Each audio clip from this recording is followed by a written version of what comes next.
Hey, everybody. Welcome back to another episode of the Hunt, Lift, Eat podcast, brought to you by Hunt, Lift, Eat Official on Instagram. Luke and Carter back in the saddle.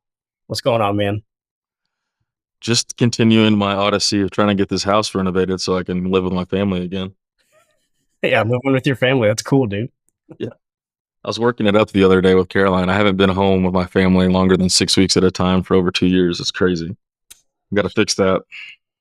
Yep. Well on your way, man. But glad we could sit down for an hour. Awesome guest this week. Joining us, we got who actually is a neighbor of yours, kind of. We got Bob Terwilliger joining us, elk guide, elk hunter extraordinaire for past 15 plus years, man. And Bob, welcome to the podcast. Oh, thank you. Glad to join, guys. Looking forward to it. Yeah, man, we're happy to have you. It's kind of cool.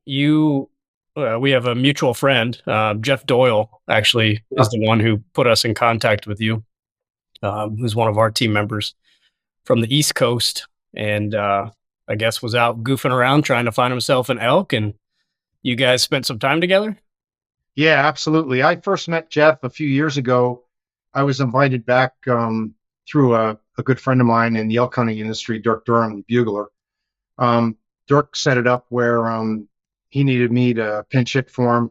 Not that I'm on his league, but, because he's a legend. But, Dirk set it up where I was to go back to Pennsylvania and help teach in an elk shape class sponsored by this guy by the name of Dan Staton, who still does these. And that's where I first met Jeff. We became really good friends then, and we kept in touch and finally got him out to hunt with me this year. It was a good time. Unfortunately, the elk didn't cooperate because we had some unusually warm weather, but man, the guy was a trooper. I put him to the test and he got an A+, so he held up well. That's a good stamp of approval for the Hunt, Lift, Eat crew over here. Yeah. Yeah, that's awesome, man. Jeff was like, hey, I just had the best time out on this elk hunt. You got to talk to this guy. He's been doing this forever and knows what he's talking about. And looking forward to this podcast, Bob. You've rubbed shoulders with some folks who know what they're doing for sure. I kind of felt like small potatoes, little imposter syndrome. I was like, oh, okay, this guy's a real deal, man. Yeah. Oh, thank you. It's always the mark of a good guide / outfitter when somebody can not kill an animal and still speak really highly of the experience. It's a testament to what you're doing. Yeah, no, that's I appreciate that, and that's a very true statement, because when you look at elk hunting in Colorado in particular and look at archery, the statewide success rate on public land is 10%. It's not a high degree, so you need to go into that with the right attitudes, which is some of which I think we're going to talk about today. Yeah, 100%. Let's jump right into it. Carter, you're going to kick it off? Yeah, Bob, you're way more prepared for this than I am. I'll just fill in. You run the company, I run the podcast. Facts. Bob, can we start at the beginning? Can you kind of talk to us about kind of your life growing up and your relationship with hunting and the outdoors from an early age and how you ended up out west? Sure. Yeah. So I actually grew up in Western New York State. I was fortunate there. My grandfather had about 100 acres in the heart of the Catskill Mountains, had a couple of horses. And from the time I was 6 years old, I followed him and my dad around hunting whitetails. That's where I really developed my core hunting skills, navigation, all the things we think about with hunting, tracking wounded game, shot selection, all that kind of stuff. And, that really served as a good base for me. Of course, the other thing I like to mention there is I grew a passion for hunting wild turkeys, and I learned to use a diaphragm call to call turkeys, which translated real well when I moved to Colorado 31 years ago. So, at that time when I was growing up there, after I got through school, and I was more of an athlete than a student. I played 3 sports in high school and 2 in college, and I went to school to play sports, just being blunt, so I got into the physical fitness stuff right away, and actually weightlifting is a way I weaned my way off playing competitive sports in my later 20s, and gradually, got out of it, where I played a lot of fast pitch softball and basketball after college. But in any case, I worked for IBM for 36 years, and the last 20 years we're here in Boulder, Colorado. at a time when they were actually downsizing in New York State to get out of there because of high taxes. And I was fortunate enough to get a job where it offered me a significant promotion and moving and living to move here, um, where I've been ever since, for the last 31 years. Of course, from a hunting perspective, that gave me a really good opportunity to pursue my passion because as a kid, I dreamed about hunting elk. I read about it in Outdoor Life, Field and Stream, you name it. Talked to outfitters at shows, but as a guy, young guy back then, raising 3 kids on one salary, that was obviously not in the budget even for a do-it-yourself hunt.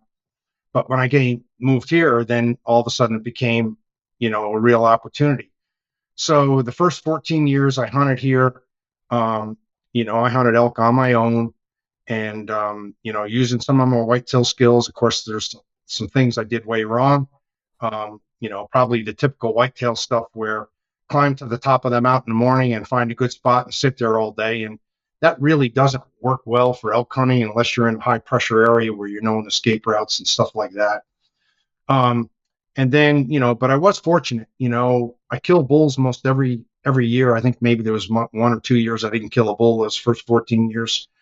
And one of the major outfitters in the area where I was hunting, and I used to rent horses and packed in on my own. I learned that stuff kind of through the School of Hard Knocks and some 1-2 day packing classes and stuff and a lot of horseback riding lessons. But the one main packer for the outfitter that was in the area where I was hunting, he'd see me packing out these elk every year and he'd say, "You need to come to work for us." I'd kid around with him, say, "Yeah, I'll be down." And as I got older and, working in corporate America started getting tougher and tougher in terms of the stomach, what was going on, with laying off good people here in the U.S. and moving jobs overseas and stuff.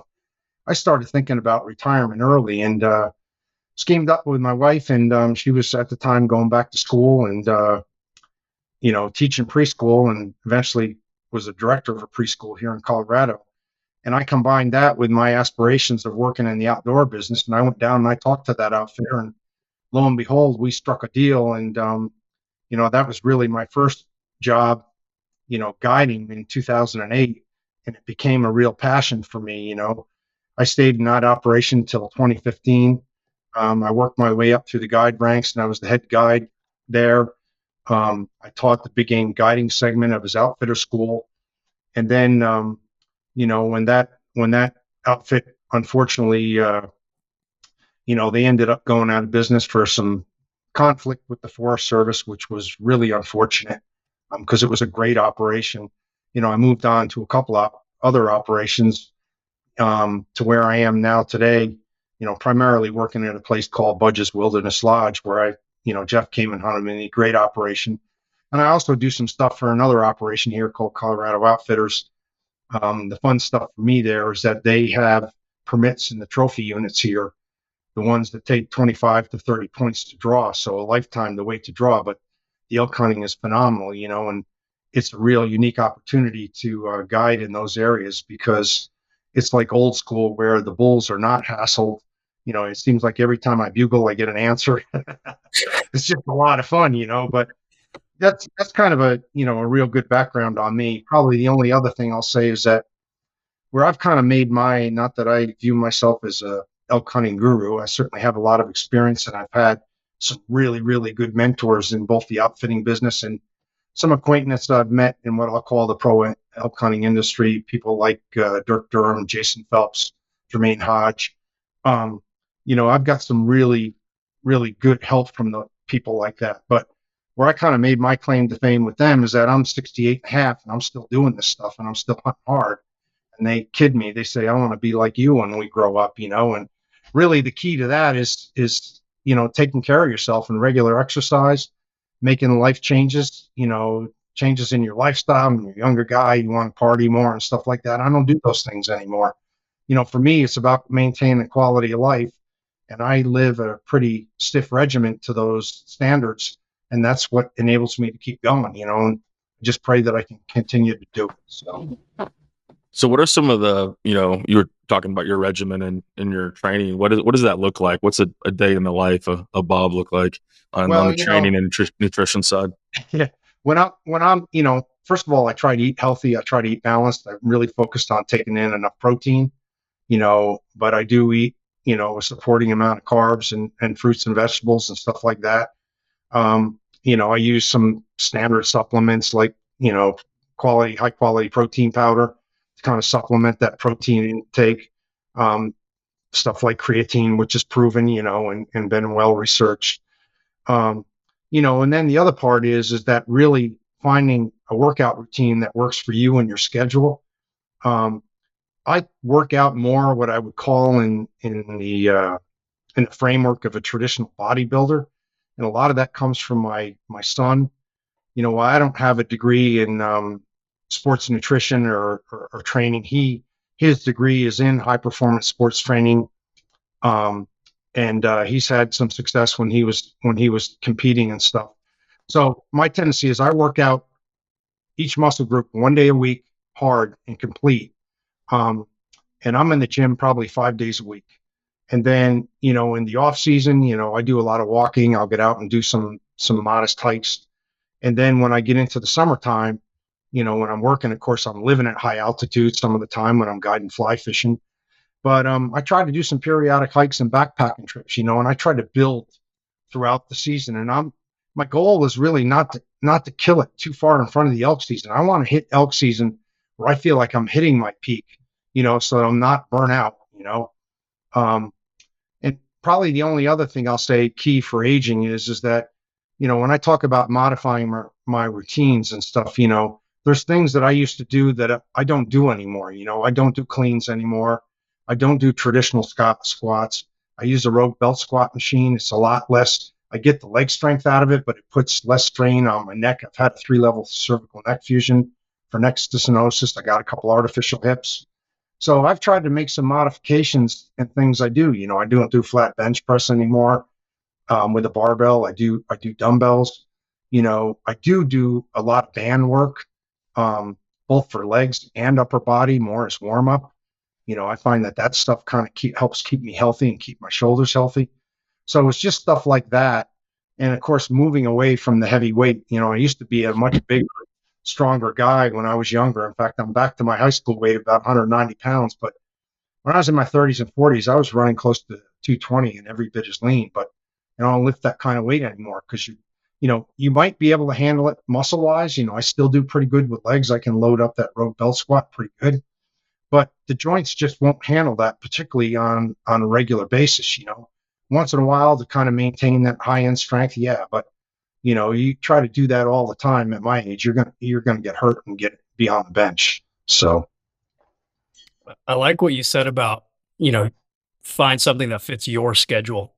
I'm 31 and how I work out has changed completely over the last 4 years since having kids. I have a 4-year-old and a 2-year-old, and it's changed immensely. My schedule is totally and completely different, but right. I'm still going on these trips every year, try to get at least one Western hunt a year. And that's typically what I'm training for year round, and finding a workout regime that kind of fits your schedule, I think is really important, right? Especially, we're recording this right before New Year's and we're going to be flooded with folks. Oh yeah. New Year's resolution. Yeah. And the gyms are going to get slammed and like all that nonsense, but like finding a good plan, right? And adhering to it and one that fits your schedule is like 2 fail-safe options to actually stick to whatever your fitness goals for the year are, right? So say you have that, you have that hunt planned or you have it booked or whatever for this coming fall, completing those 2 pieces of the puzzle is a great way to set you up for success. I don't remember the last time I, maxed out on bench or maxed out on deadlift or whatever. Cause like, it doesn't matter anymore. It used to be like, yeah, no. It used to be the coolest. And now I'm far more functional. Right. And the other thing where I did make some mistakes when I was younger, of course, I tried to do a lot of heavy stuff and I did it. And that's probably why I got 2 artificial hips. Probably why I had a 3-level cervical neck fusion, neck stenosis. But, some of that was packing heavy elk loads too. But, the one thing I did do wrong is that, I did a lot of long distance running, even when I was a big guy. I found it relaxing to do it and cleared my mind. But, high intensity cardio is really so more effective. And not burning yourself out and getting the results that you need for elk hunting too, and not stripping you of muscle mass. That's probably a big thing. Like, CrossFit is obviously big into that. So there's elements of both styles of workout that I've incorporated into mine. And probably the last thing I'll say is that everybody's body symmetry is different, and what comes easy to me might come hard to you, and vice versa. So that's where kind of tuning in to what agrees with your body, so you don't get inflamed and get injuries and stuff like that. There's lots of ways to work each muscle group, and it's finding one that works for you. Yeah, that's a good way to put it. Luke can put 1,000,000 pounds of weight on his back and walk forever. Not fast, but he can walk forever and not stop. I don't like doing that at all, but I can Right. run for 1,000,000 years. So that's a good point.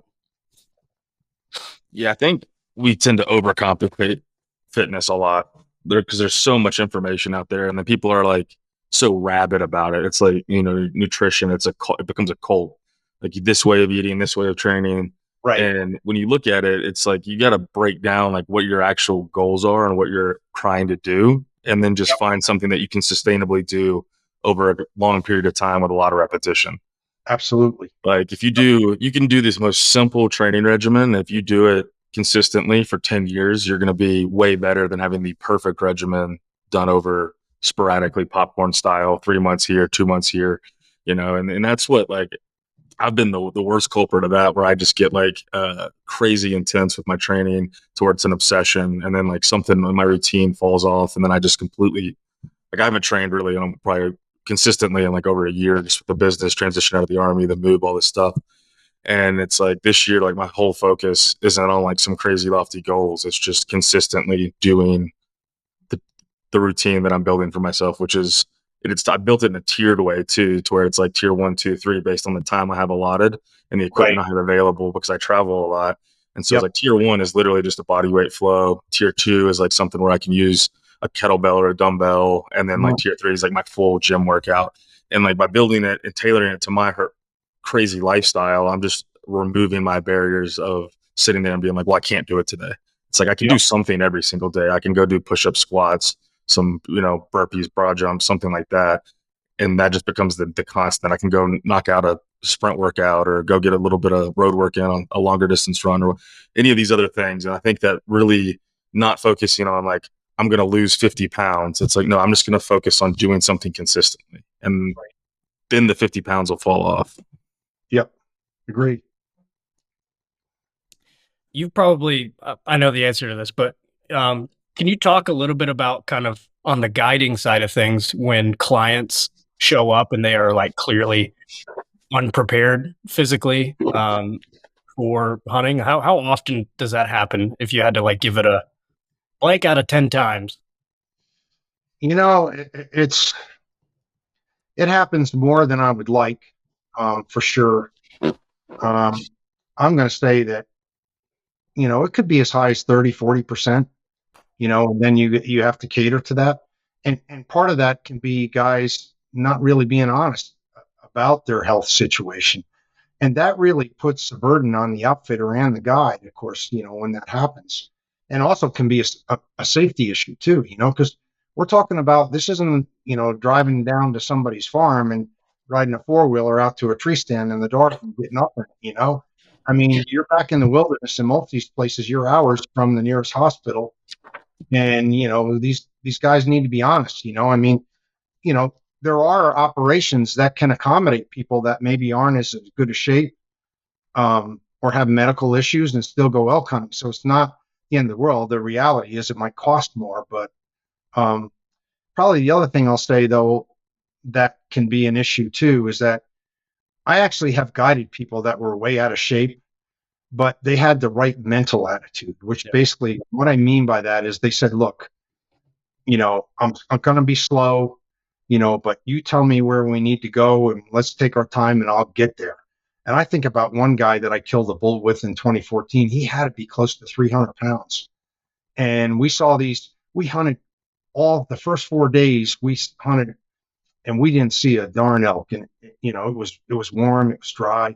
And that fourth evening, we spotted a bunch of elk across the valley, and there's 2 bulls fighting, a couple other bulls in the group.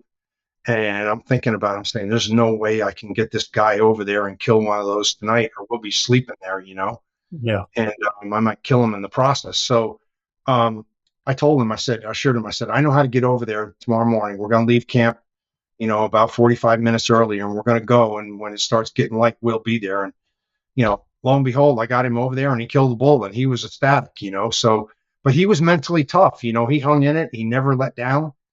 And he didn't let, and I was careful not to push him too hard, but, he didn't let his physical limitations be an issue. And I've guided people that are the opposite. That I look at him and I say, "Wow, this guy ought to really be able to go," and then find out I'm disappointed. That I've even had people give up after 2 days of hunting. Say I can't do this. Young guys too that were in good shape. So mental prep for this stuff and getting prepared and not underestimating it can be equally as important as the physical aspect.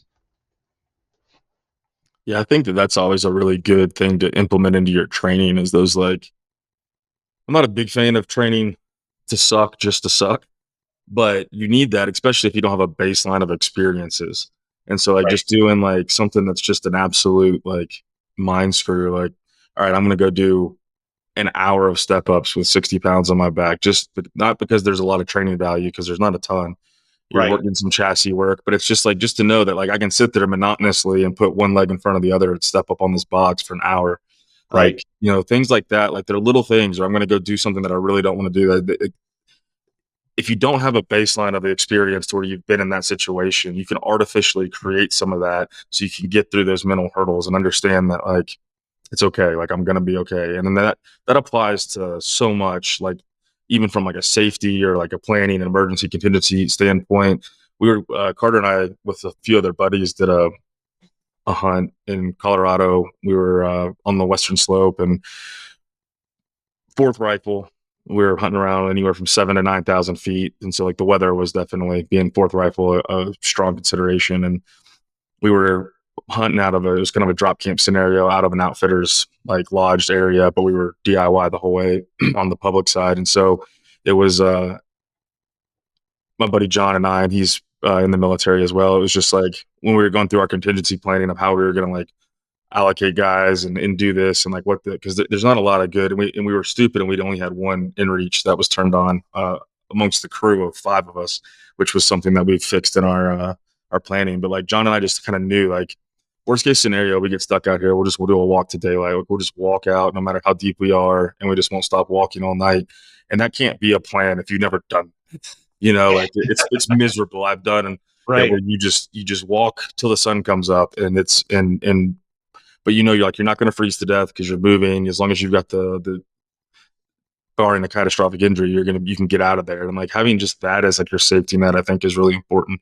And it really comes down to like what you're talking about with your mindset and your mentality. And if you people always think like when I talk to guys, they're like, oh, I'm gonna go do a 10-day elk hunt. And I'm like, bro, like if you've never done that before, or a 10-day mule deer backcountry hunt, like 10 days is a long time. Like do a 3 with a break and then a 2 just to like start you out, or a 5 and a 5. Like Right. 10 days straight.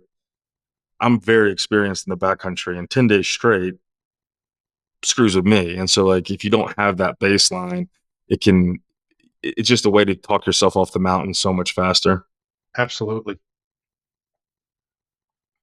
So early on, before, when you decided to work out this deal with this outfitter, Bob, I'm curious to know like what appealed to you about that outfitter. Like, how'd you choose that particular crew to Um, go with? that operation was very well run.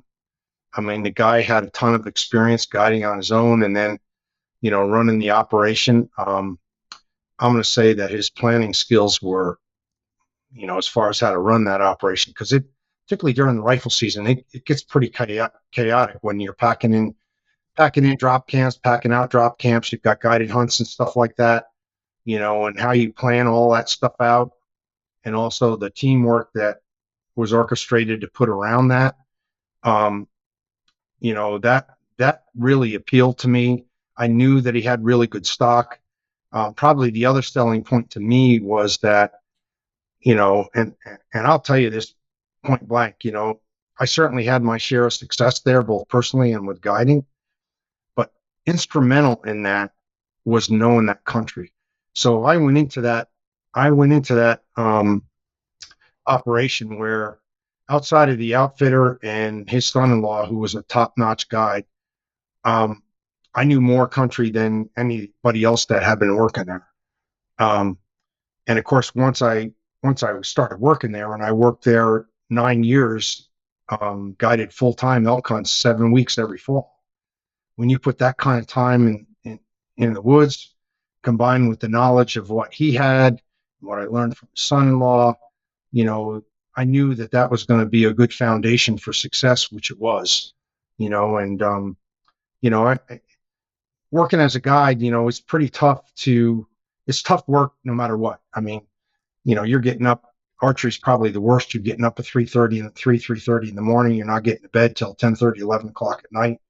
You're hiking 6, 8, 10 miles a day, pack on your back, riding. If you're hunting out of a base camp, you're riding in and out on horseback, probably an hour and a half, maybe even as far as 2 hours in the dark each day. It's tough enough, but to work in an operation that's not well run, I can tell you that those operations have a high degree of turnover because of that. Because even young guys are not going to want to put up with that, and they can't put up with it physically either. So that was really the appeal. I knew it was well run. I knew I knew the country, and I felt like that I could contribute and be of value there. And you had that experience in that area from your previous hunting by Yeah, yourself in that area? yeah, I did.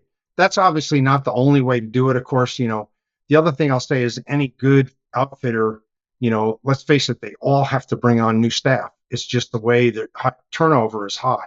Because typically I'm not the norm, right? I started guiding when I was like 50, 51 years old. I'm not the norm. Most of those are young people, maybe haven't even went to college or just got out of college and just want to break and enjoy the outdoors. So the turnover is high. So another sign of a good outfitter is that they are not going to let their new employees fail as long as the employee puts forth their part of the bargain and puts the work in to develop the skills. They're gonna sit with them and they're gonna help them. They're gonna help them learn country. They're gonna have their staff did that. I certainly did a lot of that in my first job. I take new people out, take them riding in the summer, show them country.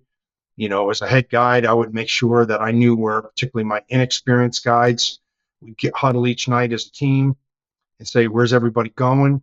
And I'd point those people to places where I felt that they had a good opportunity to get their clients' bulls. I didn't take the selfish attitude that says, "Well, if I get my clients' bulls, nobody else matters."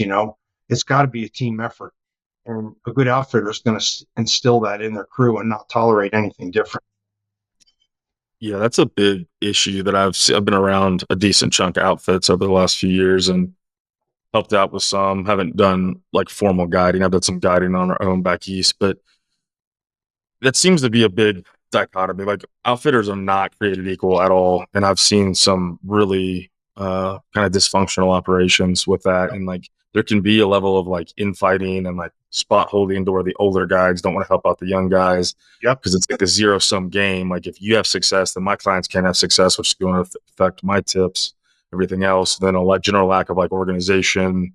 And it's like I think a lot of guys, I see it across the outdoor industry as a whole. They love hunting, and so that's like the onus for them to get into this industry, but they don't understand everything else that comes with running a business: the planning, the preparation, the organization, the customer service, the back end management, like CRM stuff, to where you like are communicating with your clients prior to the hunt, like all these things that really fall off.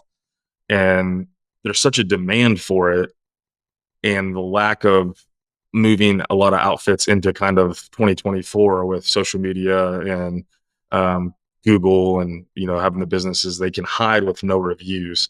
And I think that that's sort of kind of identified as like a major issue, is because it doesn't matter if it does matter, on a personal pride and long-term business standpoint. But the problem is like outfits can run poorly and still get rewarded by filling their books every single year because the demand's so high and people don't know how to vet their outfits. So like if you were coming from back east, and apart from the guys that you recommend, like how would you, knowing what you know now, how would you vet, and what would you be looking for, and what questions would you ask an outfitter, and then before you would book with them? Because I think that is a key piece, because a lot of outfitters will just sell the hunt and sell false expectations, which Absolutely. actually hurts the guides on the backside. So how would you mitigate that?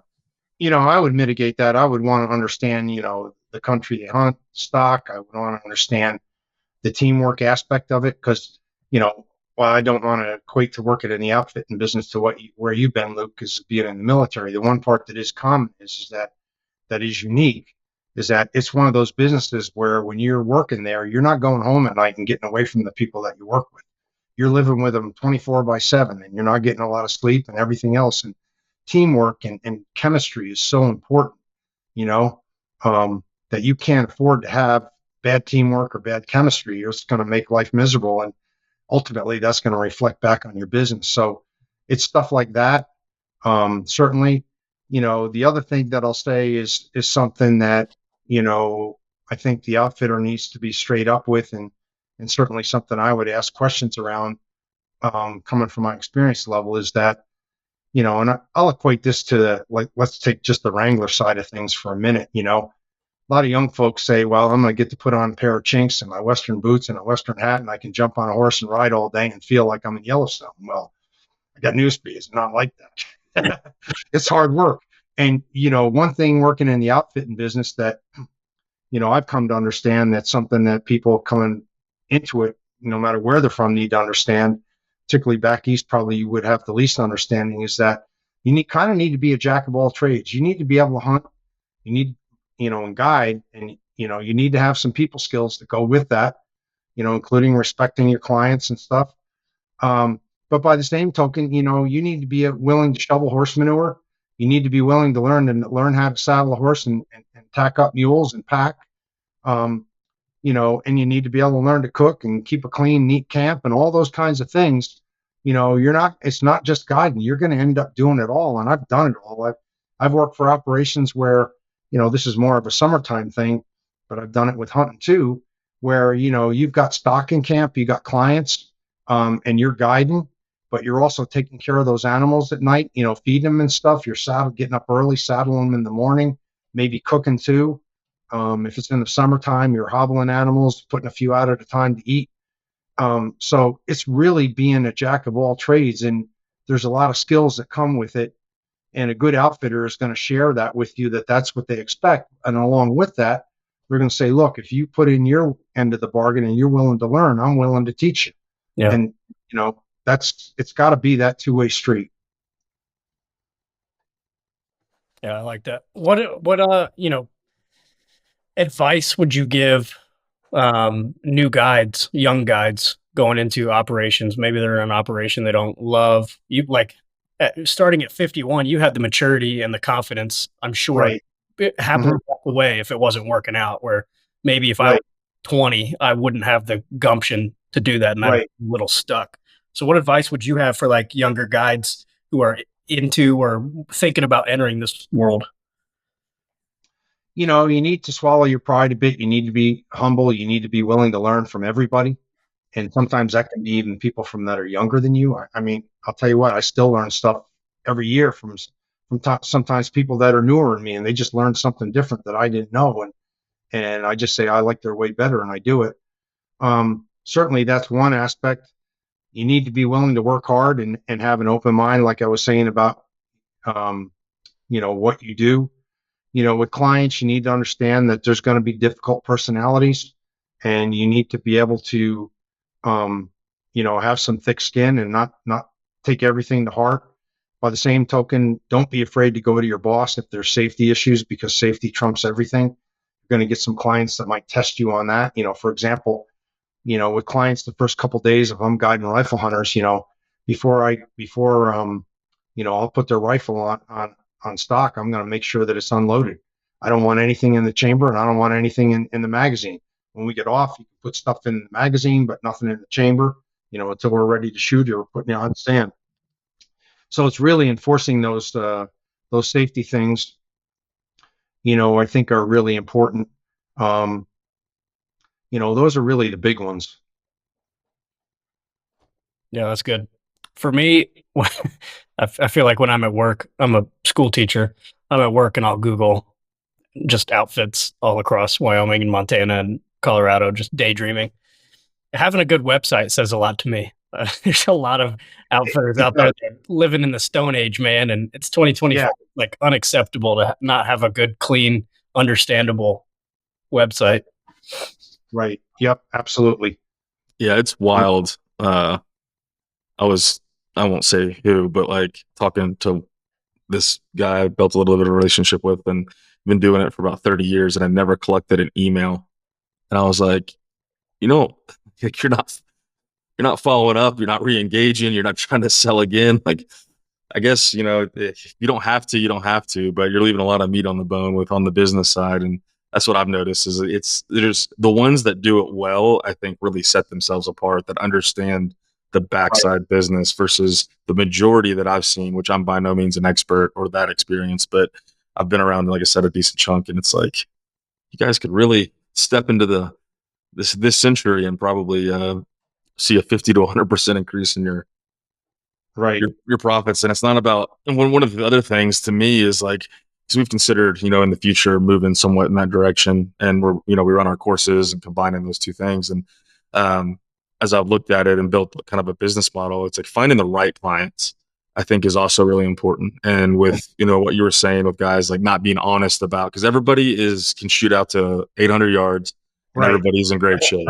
right? Every single Yep. person. And I see that when I just like take buddies out. I see that when I've taken some clients out. I've seen that when I've helped out around operations. And then the moment happens and you're not there. And so like building the right messaging, the right expectation management, the right standards that I think have to be from a safety standpoint, because I mean, obviously we talk to a lot of guides and outfitters on the podcast, and like I'm sure you've got some wild stories which we maybe get into, but like we had a guy who's like hat got shot off at one point and like just craziness. It's like you gotta it's a dangerous business. And if people aren't It is. taking it seriously and people get complacent or they're not trained correctly and or they think they know more than they do because they grew up hunting out in tree stands, and like that's where I cut my teeth. I've got nothing against that, but it is a different ball game when you're out at 10,000 feet where the weather report means nothing. Doesn't matter what time of year it is. Like you can get every condition at any time, and you're the only way out of there is by a helo. And like people just don't understand that sometimes. And I think that outfitters can do themselves a disservice by not actually painting the picture of what they're getting into, narrowing that clientele base, which is going to lead to higher efficacy and opportunity percentages and kill percentages, and which will help on the backside. But if you're just going to everybody and bringing everybody in, then like you're just lowering what your baseline for that is. Right. Yeah. Probably the other thing that came to mind too about new guides coming into the business is make no mistake about it. Today I'm going to say that the average price of a guided elk hunt in Colorado is $6,500. If you don't think that there's pressure with delivering a shot opportunity, you're wrong. Yeah. There's a lot of pressure that comes with this job. And you need to be able to deal with that in the right fashion. There's also the competitive thing, about wanting to see your client get an elk and pushing really hard. And you need to balance all that with, first of all, making sure that safety is number one. Second of all, you need to make the experience fun. You might get a guy in an elk, but if you end up putting him through misery and half killing him, or you're arguing with the client and everything else and taking the fun out of it, chances are he's not coming back to your operation, or she's not.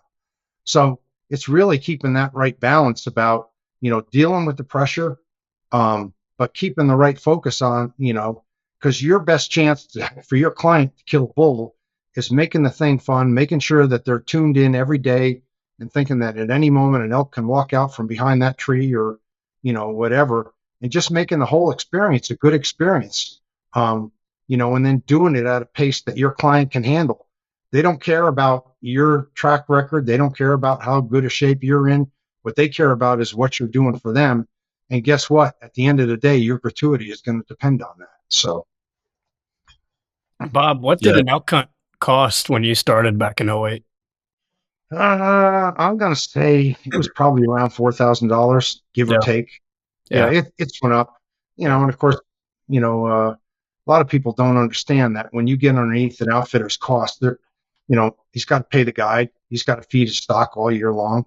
They got gas expenses, they got food expenses, they got other crew members besides the guide. So at the end of the day, the profit margin actually for them is pretty slim. Yeah. It's not like it seems where they're making a ton of money. They work their tail off for every penny they make. Yeah. It's a Yeah, I think lifestyle more than a business. I mean, Yeah. you do it for the lifestyle. That's why I still do it. I love being around horses and mules. I like people, and I love being in the outdoors. Yeah. So yeah, as I've looked into it on the business side, the margins are not super advantageous, and I think people don't realize that. You see it on like social media where it's all the ways the greedy outfitters and this or that, and I'm sure there's an element to that, but it, it's a tough business. Like you've got right. equipment and machinery, you got maintenance problems, like trucks will break down, you've got all these issues. I mean, Yep. if you're running stock, like that's a whole nother thing, especially out west because there's no grass. No, and the other thing too is that if you get up in the morning, you're going to have a limited crew, and if you get up in the morning, you don't feel good. Guess what? You're still going out. Yeah. And if the weather's bad, you're still going out unless it's a real safety concern. I mean, obviously, if it's high winds and whiteout snow, there's no sense in going out hunting because the elk are going to be hunkered down anyway. And what I want to do is keep my clients at camp, keep them warm, and keep them ready because as soon as that weather breaks, we're going because those animals are going to be out. Yep, exactly. And yeah, the hidden costs across the board, I don't think people just respect. Like, I mean, I don't remember, I was just looking at this, to keep a horse or a mule in kind of the high plains, high desert area of Colorado, Wyoming, and just in hay cost, you're looking somewhere like 8 to 10 grand a year per animal. Yep. And then that's not talking about all the vet bills, which, I mean, right. Horses are a money pit under the best of circumstances. Yeah, they are. Mules are a little hardier, but yeah, I mean, right. and then it doesn't talk about your tack and like I mean, there's just so much that it's just, I mean, it's very equitable to ranching or those lifestyles. It is a lifestyle, and like maybe you have a year where you break even, maybe you have a year where you lose a little money, maybe you have a year where you make a little money, but it's just about living the life more than it is about and making a living doing it, instead of like, you're not going to get crazy wealthy unless you're running some really high end primo operation where you're catering towards a super tight clientele that can afford it.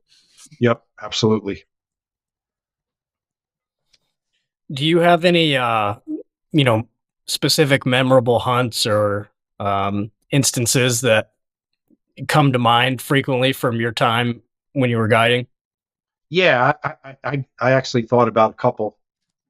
I've been fortunate that over the years I've been doing this, I've had 3 occasions, and actually one where I almost had 3 bulls in one morning. But those mornings when you kill multiple elk in one morning in a short duration.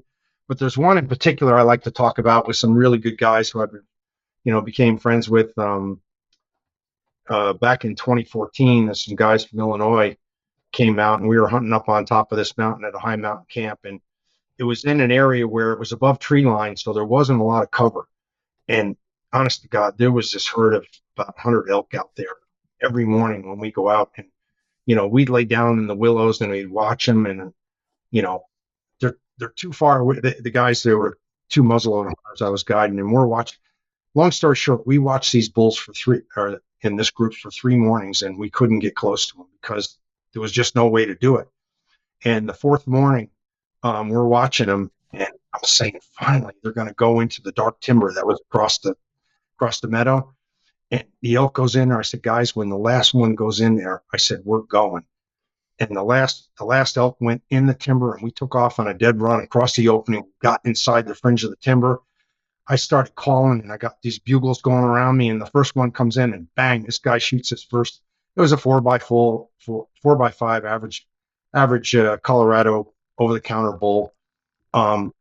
And so I quickly grabbed I said, you wait here. We'll go find that animal in a minute. To the guy that shot the bull, I grabbed the other young guy, and we took after the herd, and we're having to go to keep up with them because they're boogieing, and I'm trying to cow call every now and then to keep going. And finally I said, well, we're going to take some risk and get in close. And I got him in really close, and I cow called, and then I bugled, and this nice big 6-point came barreling back at my hunter, and he shot him at 28 yards with a muzzleloader. And so there, within 15 minutes, we killed 2 bulls, and that was that's one of the highlights of my guiding career. That was so much fun.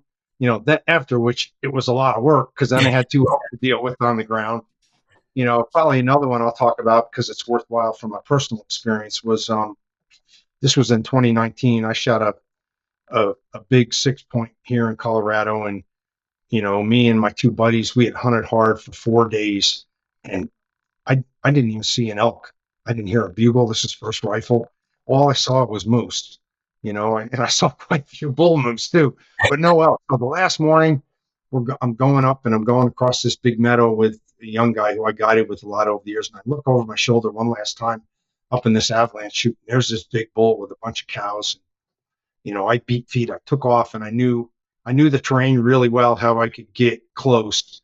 And I ended up shooting this bull at, I think he was about 428 yards, big 6 point up this steep avalanche chute. And it's the last day, and we got a buddy of ours coming in with our horses to pack stuff out. So we get up there and we found this thing and got it skinned and quartered, and we had to get it back to our camp that day, or what kind of really broke our plan. So my other buddy came up and met us up there, and we boned this thing out. And we know because later we weighed it before we put it on the horses, and there was 230 pounds of boned out meat. And we had to come down that steep avalanche chute in wet snow, about an inch of wet snow that was like a ski slope. God bless trekking poles. But, we divided that animal 3 ways. Plus I had the skull. I ended up doing a European mount with it.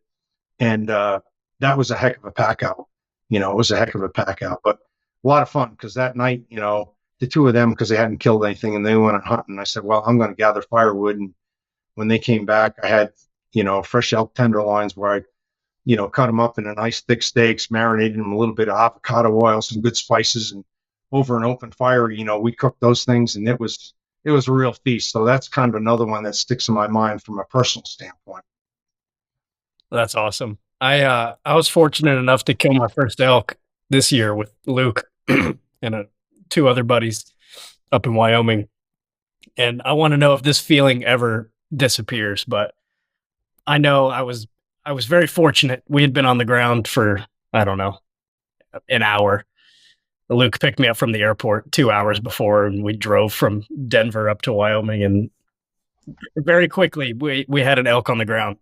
Things just kind of, it was one of those hunts, things just kind of worked out, Yep. And when I walked up on this thing, I want to know if this feeling ever goes away. I was just floored by how big elk are. And I grew up in Evergreen, not far from where you were in Boulder, and we had elk all in our yards and at the bus stop and all that stuff. I was well aware how large they are, but when you put your hands on one, I was like, this is a different ball game entirely. Does that feeling ever go away? No, that's why I started guiding too, because hunting 1 week a year wasn't enough, or 2 weeks a year. I mean, it's an addiction. What I find myself now doing is that I don't guide full time anymore. I limit myself to where I'll guide 2 weeks, because then my son wants to hunt archery. I'm hunting a week with him.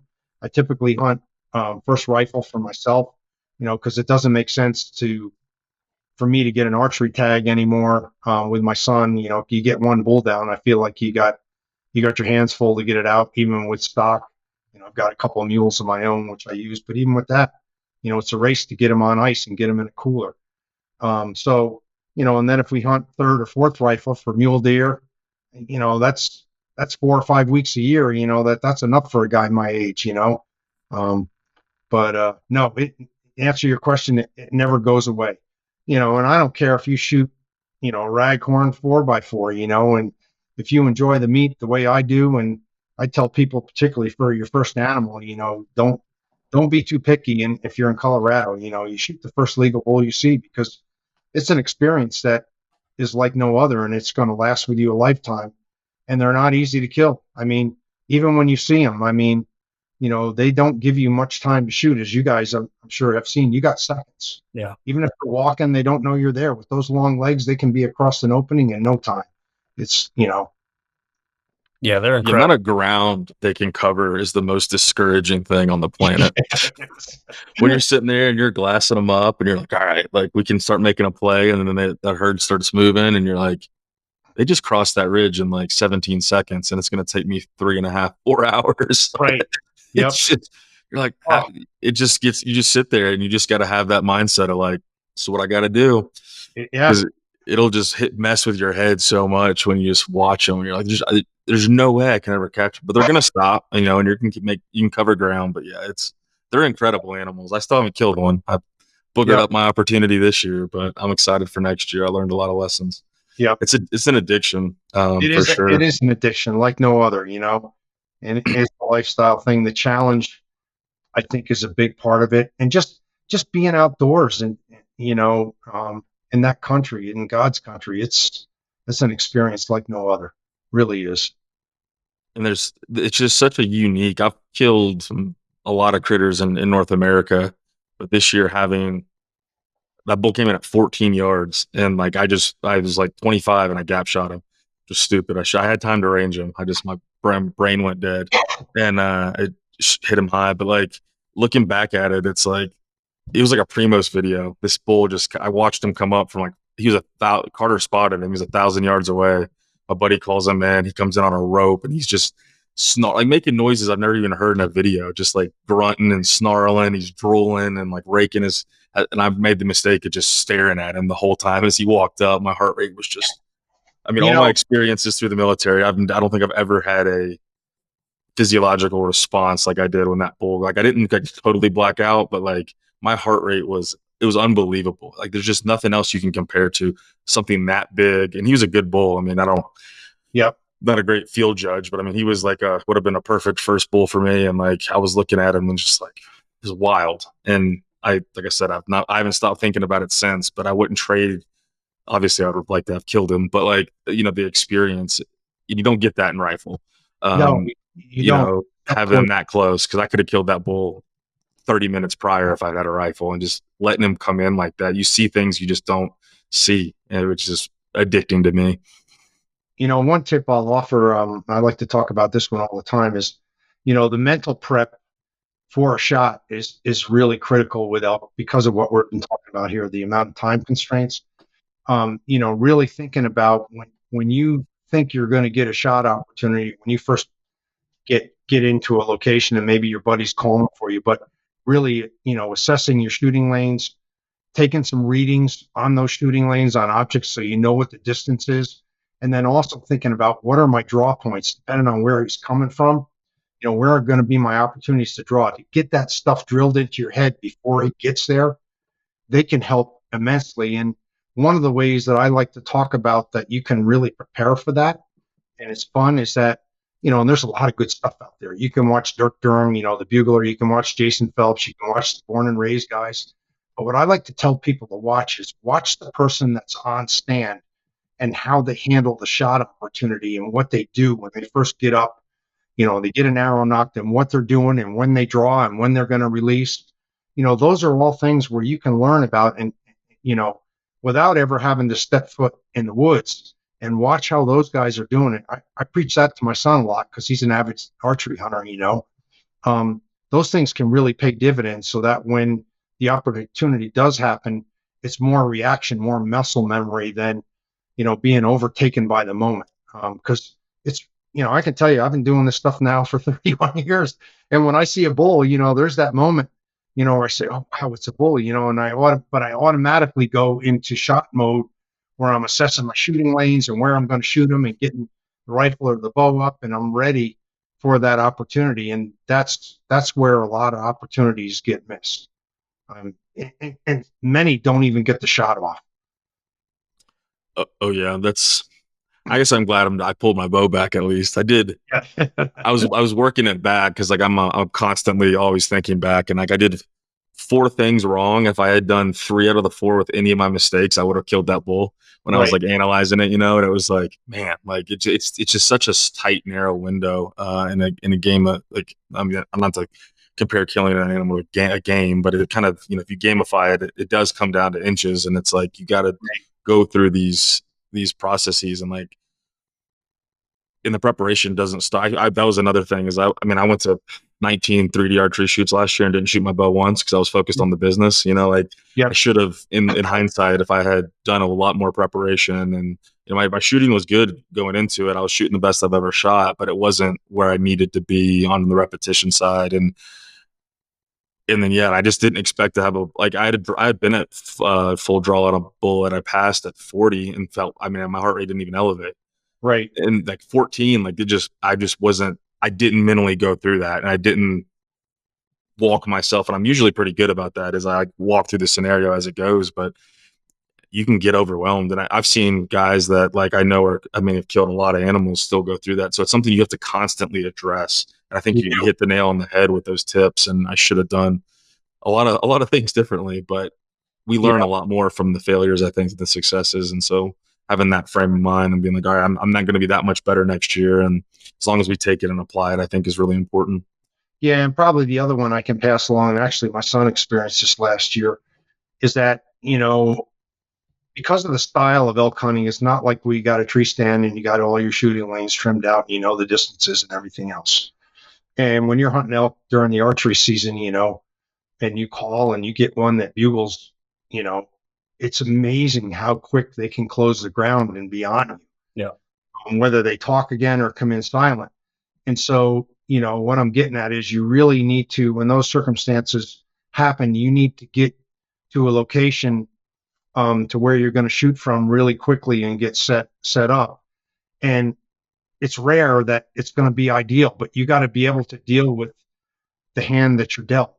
And what I mean by that is, last year, my son and I, when we were coming out lunchtime, we're going to actually plan to go to another area. We had a really hot morning with elk bugling all around us.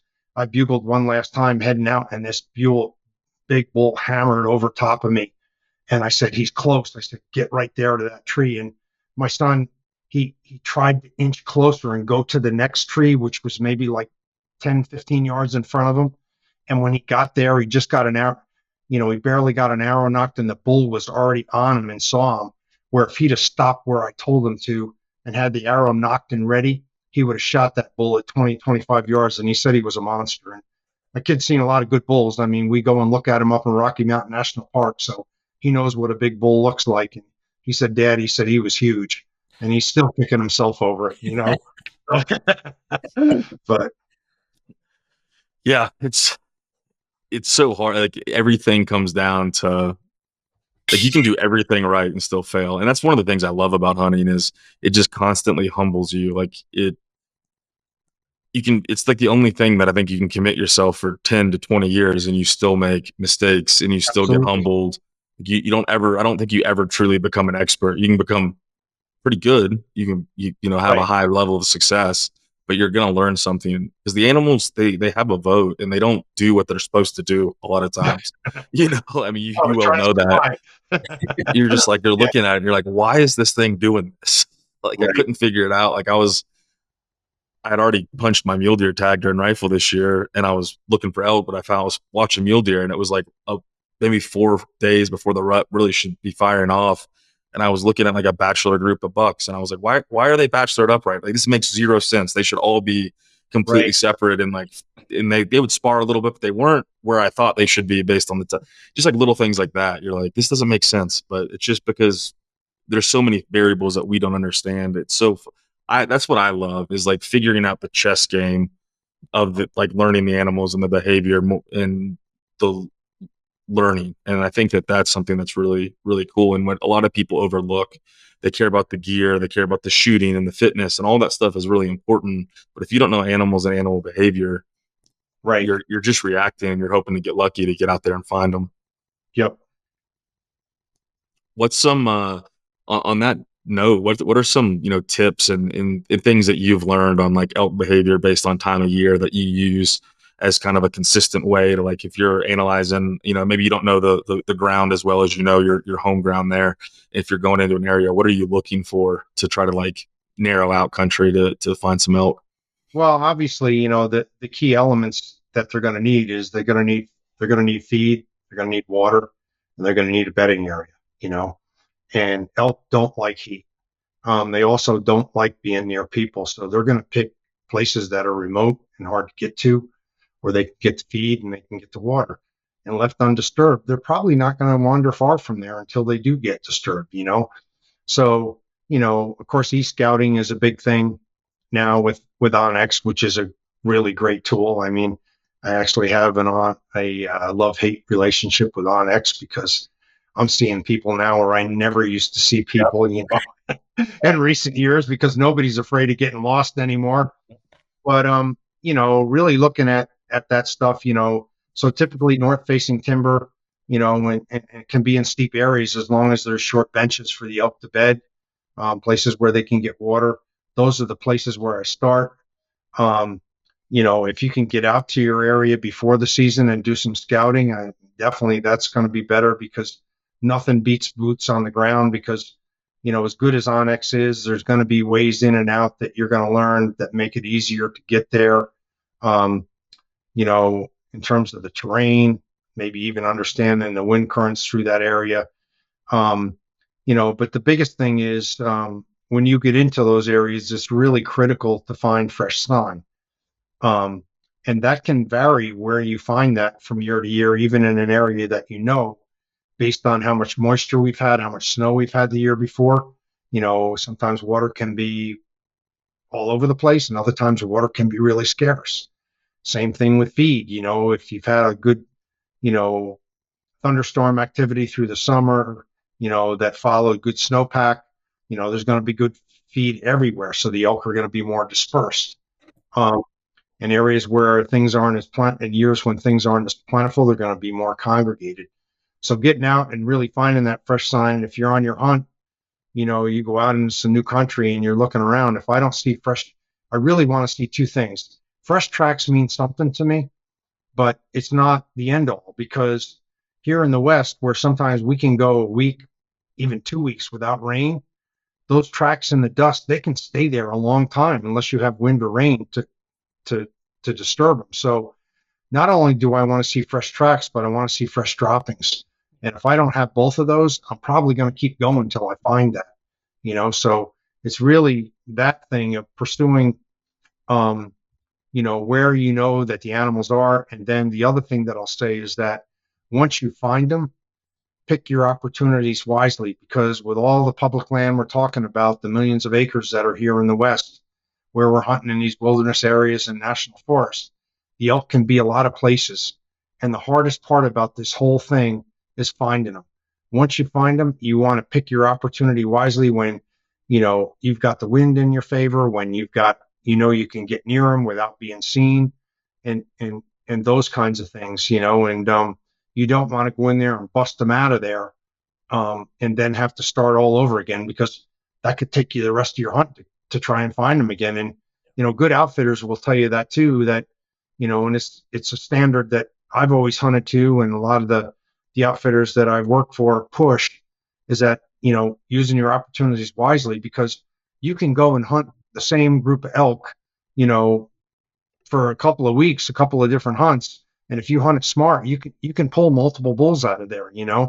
But if you go out there and you run them out the first time, again, you're back to ground zero, and you're talking about then putting miles on your boots to try to find these things, because they can cover so much country. That's all great stuff. I'm jotting some notes down. It's a tough beast, hunting out west, especially if you didn't grow up doing it. It's a completely. I've been out here for 4.5 years now, and it's been a learning curve for sure. But I think one of the things is like that, drawing from the knowledge of those, like, you said you had a lot of great mentors, and now you're in the stage where you can be a mentor to other folks, and just having that student mentality and not thinking you figured it out, I think is so important, because we can always learn something. There's so much out there, and there's a lot, like you said, there's a lot of big country, and these critters, they don't do what we think they're going to do a lot of times, and it's fun to chase them. But it always blows my mind when I see on some of the Facebook groups and stuff where it's like, I've been finally killed my first bull after 15 years. I'm like, I think I would have changed something up after year 2 or 3. Yeah, and the other thing I'll share too is that obviously this is more so during archery. The animals move early and late, where rifle, once you get some snow and they're more focused on refueling and putting body fat back on before winter, they move more throughout the day. But don't underestimate the power midday getting in places, and you're, if I'm guiding, my client doesn't even need to be with me. I can put them, say, on an active wallow during the middle part of the day, and I'm going to go off somewhere where I can glass. And sometimes even I'll spend a whole evening glassing if I'm having trouble finding elk, get in a spot where I can see and watch, south, southwest facing stuff, particularly late in the day, um, and trying to find elk. Because sometimes you need to do that. You can save yourself a lot of miles with a good set of binoculars and putting them to work, getting in places where you can glass these animals. Then you figure out how you're going to get to them the next morning. Yeah, Great stuff. that is, man. I'm excited thinking about all of our future seasons, Luke, and trying to get these critters figured out, whether it's elk or mule deer or whatever. And I know one day I'll be sitting there, and hopefully I'll be in as good a shape as Bob is when I'm 68, and I'll have 30 years of experience and be able to speak intelligently on some of this stuff. So I appreciate you sharing all that, Bob. No problem. Enjoyed it. Yeah, man. Yeah, well, once we get set up here, we'll have to do another one and bring you back up in person, and Sure. we could cross paths a couple times. We run in some of the same circles. It sounds like some of the same folks. So it'll be cool to. Yeah. Looking forward to building this relationship in any way we can help with what you're doing. Just let us know. We're going to get you a swag bag of stuff too for coming on and being on the podcast with us. We really appreciate the time. No problem. Really enjoyed it, guys, and I'm here for you. I love doing this stuff, particularly during the off season. It gives me something to do and keep me busy during the winter when I'm not skiing or in the gym. So, you got any closing thoughts for us to wrap us up? Not that I can think of. I think we hit on a lot of really good points. Probably the only other thing I can think of that where guys want to spend some time is calling. Learning to use an elk call. It does take practice, even a bite and blow call. And if you're guiding, even more so, there's, like I said, there's pressure that comes with the job. And the first time you call in front of your clients, I know you're going to be nervous. When I used to teach this stuff, I would make all the students call in front of one another to kind of stimulate and put the pressure on them. But yeah, calling is another area. Don't be afraid of a diaphragm call. In the beginning, you're not going to be able to get much sound out of it. And once again, I'd encourage you to use YouTube as a resource. Whether you tune into the Bugler, Phelps Game Calls, Jerome Phelps, or Jermaine Hodge, those are all guys that I know that I lean on. And you don't have to be a world-class elk caller to call an elk. You got to learn to make some basic sounds, some cow sounds, some location bugles, and be able to switch it up. What I mean by that is you don't want to sound like a hoochie mama where somebody's squeezing the thing and making the same sound over and over and over again. Elk don't do that. Yeah. Go out there on YouTube, listen to these guys, hear the sounds that they're making, and keep building on your repertoire and your cadences to be able to sound different. And you'd be surprised. It really doesn't take long to pick that stuff up. Yeah, it's kind of this year was the year that I really started to accelerate my calling ability, and I listened to a lot of like trail cam videos of just like a herd of cows coming through, and you realize it's kind of like very similar to turkeys back east. It's like they don't sound like the world, the world class callers that sound perfect. Like that's not what elk really sound like. It's pretty forgiving on like cow calls and even bugles. Like we called in a couple bulls. My tag wasn't good for this national forest, but my buddy killed a bull and I was cow calling. My other buddy was bugling and cow calling, and they were the worst bugles I've ever heard, to the point that we thought it was somebody like with one of the Primos, like, those blow and go bike calls or whatever. And like, we walked out of the Aspens and our other buddy was already forward because we were like going to go find these hunters. And then two big mature bulls came barreling out of the timber. And we were like, ran back in there to, you're like, what? And they sounded like juvenile, just terrible bugles, but they were two mature, good bulls. It was wild. And so like, I think I know I've done it in the past where like it needs to be perfect every time. And sometimes you just make a sound that's close and you'll still get a response. And like, I was able to help call in some bulls and cows with pretty mediocre calling. So, the other thing I'll say on that note, particularly with cow calls is that, and I can't answer why this is. Maybe it's the particular elk, but some years with cow calls, I have more luck with the diaphragm, and then other years I have more luck with the bite and blow or the recalls, and I can't tell you why. I mean, one thing I do all the time is I if I'm calling elk, I use both of them. Mm-hmm. I'll call with the diaphragm, then maybe switch out and use the bite and blow call, trying to make different sounds that sound like multiple elk. Um, but so really being proficient on both is going to help up your game.